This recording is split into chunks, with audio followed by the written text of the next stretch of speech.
श्रीनगर में जम्मू कश्मीर कांग्रेस के कारकुनान और लीडरान ने एहतजाज किया। हुकूमत के खिलाफ ये एहतजाज किया गया। जरूरी अशिया की बढ़ती कीमतों के खिलाफ कांग्रेस ने एहतजाज किया। कांग्रेस भवन श्रीनगर में एहतजाजी मुजाहिरा किया गया। इसमें काफी तादाद में कारकुनान ने हिस्सा लिया।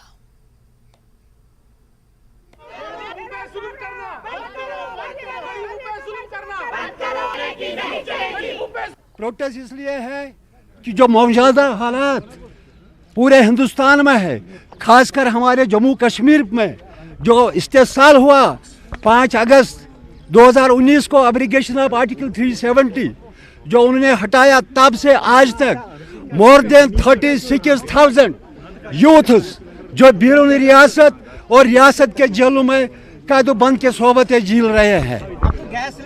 आप देखिए जब हमारी सरकार थी 2019 से पहले, उस वक्त गैस सिलेंडर की कीमत 450 रुपया था। आज आपको मिल रहा है 1250 रुपया में। वो चीनी कहाँ गई? वो खाकी तेली कहाँ गई? तेली खाकी। आप देखिए स्मार्ट मीटर्स, आप देखिए बेरोजगारों का तादाद कितना बढ़ गया। इन सब चीज़ों को, प्रॉपर्टी टैक्स, ये देखिए क्या हो रहा है, क्या जुल्म हो रहा है हमारे साथ। एसएमसी कमिश्नर अतहर आमिर खान ने कहा कि वो श्रीनगर स्मार्ट सिटी प्रोजेक्ट के तहत जारी तरक्याती कामों को तकमील तक पहुंचा रहे हैं और उम्मीद जाहिर की कि आने वाले 4 से 5 दिनों में वो मुकम्मल हो जाएंगे। इससे लाल चौक और इससे इसके अतराफ बाजारों की पूरी शक्ल बदल दी जाएगी और ज्यादा से ज्यादा सयाह राग़िब होंगे। कमिश्नर आमिर अतहर जी हमारे साथ हैं, उनसे जानने की कोशिश करेंगे कि आज लाल चौक पे जो है वो झंडा फहराया गया है और जो यहाँ पे डेवलपमेंटल जो वर्कर्स है वो पेस पकड़ रहे हैं, तो उसको वो किस तरह देख रहे हैं? ये बहुत ही हिस्टोरिक प्रोजेक्ट है। पूरा लाल चौक का जो रिसेंट डेवलपमेंट है, या क्लॉक टावर है, या पूरा रेजिडेंसी रोड है। So this flag which was national flag जो था, इसको डिज़ाइन ही किया गया था that it has to be on the top of the Ghantaghar. So in fact the entire structure has been properly designed, keeping in view the heritage, keeping in view the buildings around it, जिस तरीके से build up है। So it was काफ़ी इसमें lot of work has gone into it।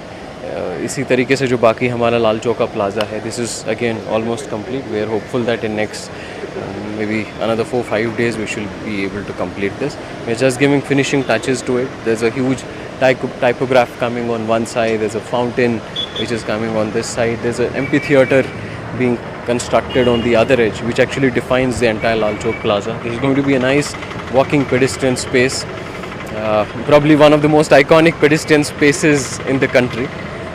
It has been well integrated with the entire residency road, with the MA road also, and we are hopeful that once it is complete, this will bring a lot of tourists, a lot of people will love to come to this place.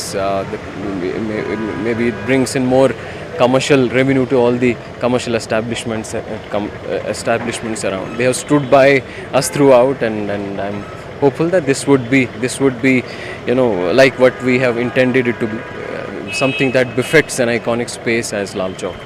इसके पीछे क्या उद्देश्य आज आपने यहाँ पे तिरंगा फहराया? उद्देश्य यही है क्योंकि ये इतनी हिस्टोरिक जगह है, इतना हिस्टोरिक जो है स्थान है पूरे, it's probably one of the most well known places across the country. So इस समय पूरा जो आज़ादी का अमृत महोत्सव के अंतर्गत भी across the UT, across the country programmes चल रहे हैं। So this is again in continuation with that also. So that's how it has been done. कौन सा बड़ा फ़र्क हमें देखने को मिलेगा जब ये प्रोजेक्ट जो है वो कंप्लीट हो जाएगा? एक तो जिस हिसाब से इसको पूरा रिडिज़ाइन किया गया है, as I was saying again, पूरे रेजिडेंसी रोड में या लाल चौक में, number 1 is all the electricity lines they have been put underground. So this is again going to be completely wire free. जैसे आप इस साइड अभी देख रहे हैं, there are no wires, everything has been removed. Similarly on the other side and across the entire residency road will have no wires, everything is underground, electricity is underground, communication lines are underground, there are proper compact stations and feeder pillars through which distribution of electricity is done. इसी के साथ साथ the sewerage, drainage of this entire area that has again been improved. This area did not have any dedicated sewer line. Now we have laid the sewer network across this area. Then again the road, main road, that is the residency road, it has been made properly uniform throughout. It's a properly designed road. The walkways have been nicely done. So the entire residency road, right from tourist reception center all across the Amira Kadal, would be quite walkable and pedestrian friendly. You will be very comfortable walking around. Then this Lal Chowk is again a public space, just like Polo View. We want a lot of people to come here, sit, enjoy this space, and this would be definitely a must-come spot for anybody who is visiting Srinagar city. जिस तरह से आपने देखा, ये थे आमिर अतहर, जिनका कहना है कि यहाँ पे ये जगह जो है वो काफ़ी खूबसूरत है, बनाने इसको जा रहे हैं। और यहाँ पे हम देख रहे हैं कि लाल चौक पे जो है वो आज तिरंगा फहराया गया, बहुत सारे लोग आए हैं, पूरा उत्साह का माहौल है और जो लाल चौक का लुक है वो टोटली बदल जाएगा। और यहाँ पे जब ये पूरे सारे काम जो डेवलपमेंटल वर्कर्स जब पूरे हो जाएंगे तो लाल चौक में ज़्यादा टूरिस्ट आएंगे और जो कि दुकानदार है, ट्रेडर्स है, उनका काम भी जो है वो पहले से बहुत ज़्यादा बढ़ जाएगा। फिरोज़ वानी के साथ रईस मागरे, नेटवर्क 18, श्रीनगर। श्रीनगर में ऑटो रिक्शा पर आवाम की तरफ से ओवर चार्जिंग के कई इल्जाम आयद किए गए हैं। मुसाफिरों का इल्जाम है कि श्रीनगर में कोई मुकर्रर रेट नहीं है और ऑटो रिक्शा में मीटर नहीं चल रहे हैं, जिसकी वजह से ओवर चार्जिंग होती रहती है और आवाम को परेशानियों का सामना करना पड़ता है। All Kashmir auto rickshaw association कबूल करती है कि कुछ ड्राइवरों के खिलाफ शिकायत हो सकती है, लेकिन तमाम रिक्शा ड्राइवर ज्यादा चार्ज नहीं लेते हैं।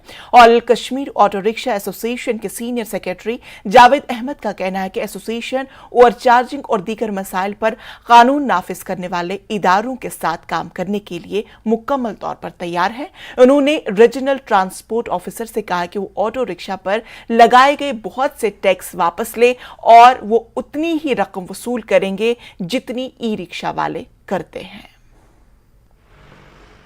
अगर आप इनसे बटमालू से लाल चौक तक जाएं तो ये 100 रुपया, 150 रुपया डेलगेट इतने चार्जेस करते हैं। मैं समझता हूँ कि सरकार को इस पर कुछ ठोस कदम उठाने चाहिए, जैसे कि या तो फिक्स रेट करें जो एक स्टेशन से दूसरे स्टेशन तक, या मीटरिंग करें। वैसे मेरे हिसाब से सरकार को इस पर सख्त संज्ञान लेना चाहिए और मीटरिंग ही करनी चाहिए, जैसे कि हर एक शहर में है। वो दिसंबर नवंबर मज जयपुर तत ऑटो रिक्शा चलान, ये 10 रुपये दिवान, ये 50 रुपये तथ, ये 10 रुपये दिवान, ये असल पे 50 रुपये। आ बिल्कुल अत वो खुद सा वारिया लट फेरान यह अकि मस्जिद पे बेकिस मस्जिद हेकान गसित पे जरूरी ऑटो दिन तो तम 10 रुपये हेवान नफर। मे बसान ये 50 रुपये दिन तीस तम पकना। अगर मीटर लग जाए तो मुझे लगता है वो भी बढ़िया है। पीपल कैन पे, लोग देंगे, मगर वो हर वक्त यही सोचते हैं कि इसने मुझे ओवर चार्ज किया है। अगर मीटर लगते हैं तो वो तो सबके लिए सेम होगा। जैसे बॉम्बे में मैंने देखा है, that was very easy to go anywhere. यहाँ पे क्या है? यहाँ पे देखा ये ओवर चार्ज होते हैं बहुत ज़्यादा। अगर वो ओवर चार्ज भी ना करे तब भी लोग जो लोकल होता है उसको लगता है इसने मुझे लूट लिया। हाँ, आरटीओ साहब की शिकायत भी है, एसएसपी साहब की शिकायत है, काफ़ी बार ऐसा हुआ है, ये मानने के लिए मैं तैयार हूँ, लेकिन सब एक जैसे नहीं है। देखिए 15,000 ड्राइवर्स है, कोई कुछ भी करता है। हमने एसोसिएशन ने काफ़ी बार कोशिश की कि हम खुद फील्ड में आएंगे, एसोसिएशन के मेंबर फील्ड में आएंगे, वो काम करेंगे, बजरिया एनफोर्समेंट काम करेंगे। हम देखेंगे कहाँ पर ओवर चार्जिंग हो रही, उसके खिलाफ एसोसिएशन भी कार्रवाई करेगा और पुलिस भी करेगी, ट्रैफिक डिपार्टमेंट भी करेगा, उसके लिए हम तैयार हैं। लेकिन कम अज़ कम ये मसला जो हमारा है इस पर गौर कीजिए। ई रिक्शा वाले भी 20 रुपये लेते हैं, मैं उसके बावजूद कह रहा हूँ कि हमें पेट्रोल पे चलना है। मैं 20 रुपये 30 रुपये हिसाब से हर एक जगह पे जितने किलोमीटर आएंगे उस हिसाब से मैं 20 रुपये 30 रुपये हर एक जगह पे चलने के लिए तैयार हूँ। हमारा टैक्स जो है बिल्कुल पूरा क्लियर होना चाहिए। हमारे डॉक्यूमेंट जो कैंसिल, खाली आरसी रखिए आप, इंश्योर हमारे लिए। हाँ बिल्कुल, ई रिक्शा के लिए इंश्योर है, हम भी इंश्योर है, क्योंकि इंश्योर हमारी सेफ्टी है। आरसी ये 2 कागज़ हमारे रखिए, बाकी मुझे कोई एतराज़ नहीं है। मैं हर जगह श्रीनगर सिटी में हर जगह 20 रुपये सवारी भरने के लिए तैयार हूँ। श्रीनगर के तारीखी क्लॉक टावर यानी घंटाघर लाल चौक पर आज कौमी परचम लहराया गया। इसे इस तरह डिजाइन किया गया था कि ये घंटाघर के ऊपरी हिस्से पर आए। दरहकीकत इस पूरे ढांचे को वर्षे और इमारतों को मद्देनजर रखते हुए मुनासिब तरीके से डिजाइन किया गया है। Commissioner Srinagar municipal corporation Athar Aamir Khan ने ये जानकारी फराहम की। बार घंटाघर पे जो है वो तिरंगा फहराया गया जिसमें जहां बहुत सारे लोग शामिल रहे और वहीं जो डेवलपमेंटल वर्कर्स है उनमें तेज़ी लाई जा रही है और जो ये घंटाघर है आने वाले 17 दिवस पे इसकी बाज़ाब्ता तौर पे इनाग्रेशन होगी। और वहीं जो अत्थर आमिर है उनका मानना है कि ये सारे काम पूरे हो जाएंगे तो यहाँ पे श्रीनगर में जो लाल चौक का लुक वो बिल्कुल डिफरेंट होगा और जो लोग यहाँ पे पहले आए होंगे उनको भी ये बिल्कुल अलग दिखेगा और साथ ही साथ जो ट्रेडर्स है उनका भी कारोबार पहले से ज़्यादा यहाँ पे बढ़ जाएगा। फेरोज़ वानी के साथ Rais Magray, network 18, Srinagar. CRPF Srinagar sector के इंस्पेक्टर जनरल अजय कुमार यादव ने कहा कि कश्मीर में यौम आज़ादी की तमाम तकरीबात के बखूबी इनाकात को यकीनी बनाने के लिए वसी इंतजाम किए गए हैं। उन्होंने कहा कि अमन को बरकरार रखने के लिए श्रीनगर और दीगर जगहों पर मुख्तलिफ मकामात पर खुसूसी नाके लगाए गए हैं। उन्होंने कहा कि वो पूरे कश्मीर में यौम आज़ादी तकरीबात के पुरअमन इनाकात के लिए मुकम्मल तौर पर तैयार है। कुछ चौबंद है और हर बार की तरह इस बार भी बिल्कुल चैन, अमन और चैन के साथ में, शांति के साथ में 15 अगस्त को मनाया जाएगा। सीआरपीएफ का हमेशा से एक बहुत ही इम्पोर्टेंट रोल रहा है यहाँ पर और अब भी सीआरपीएफ का वही इम्पोर्टेंट रोल कायम रहेगा। हम लोग जिस ढंग से यहाँ पे जो भी सिविल एडमिनिस्ट्रेशन के साथ, सिविल पुलिस के साथ उनकी कंसल्टेशन में जो भी मदद करनी होती है, जो डिप्लॉयमेंट करनी होती है, वो हम सारी करेंगे और करते रहेंगे जिससे कि शांति कायम रहे। ये बहुत ही अहम मेजर्स हैं क्योंकि इससे एक सेंस ऑफ कॉन्फिडेंस पैदा करने के लिए और एक सुरक्षा व्यवस्था को चाक चौबंद रखने के लिए ये बहुत ही ज़रूरी है। जिला अनंतनाग में कोकरनाग के अहलन गढ़वाल इलाके में मुहासरा और तलाशी कार्रवाई के दौरान हुए ग्रेनेड हमले में 3 अफराद जख्मी हो गए हैं। जख्मियों में सिक्योरिटी फोर्सेस का एक जवान भी शामिल है। बताया जा रहा है कि गुज़श्ता शब इलाके में मुहासरा करके तलाशी कार्रवाई शुरू की गई थी। जराये के मुताबिक इस दौरान सिक्योरिटी फोर्सेस पर ग्रेनेड फेंका गया। इस हमले में एक फौजी जवान समेत 3 अफराद जख्मी हो गए। उन्हें बाद में अस्पताल मुंतकिल किया गया। उनकी हालत अब मुस्तहकम बताई जा रही है। जिला बारामूला के उड़ी इलाके में दहशतगर्दों के एक मॉड्यूल का पर्दाफाश किया गया। इस दौरान लश्कर तैयबा के 3 साथियों को गिरफ्तार किया गया। उनके कब्जे से हथियार और गोला बारूद बरामद किया गया। बारामूला पुलिस फौज की 16 लाई की मुश्तरका पेट्रोलिंग के दौरान चंड्रा उड़ी में एक शख्स की मशकूक नकलो हरकत देखी गई। पेट्रोलिंग पार्टी को देखते हुए इसने फरार होने की कोशिश की, ताहम इसे दबोच लिया गया। इसके बाद वो 2 ग्रेनेड मिले। इसकी पहचान शौकत अली आवान के तौर पर हुई है। इससे पूछताछ की बुनियाद पर इसके 2 साथियों को गिरफ्तार किया जा चुका है।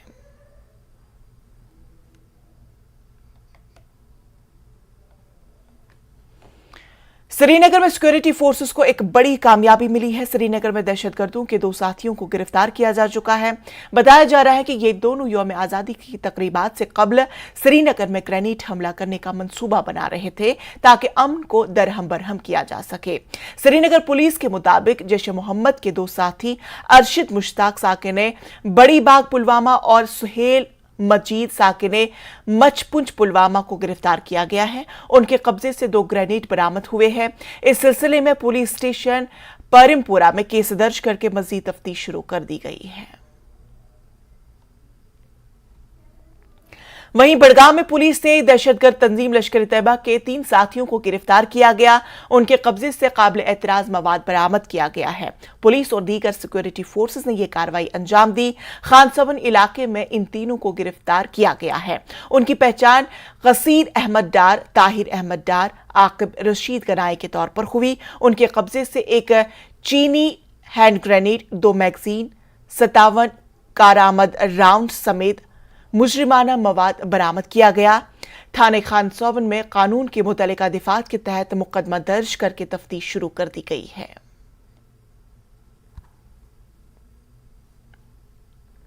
तो नाज़रीन, खबरों का सिलसिला जारी रहेगा, लेकिन फिलहाल रुकेंगे यहां पर एक छोटे से वक्फे के लिए।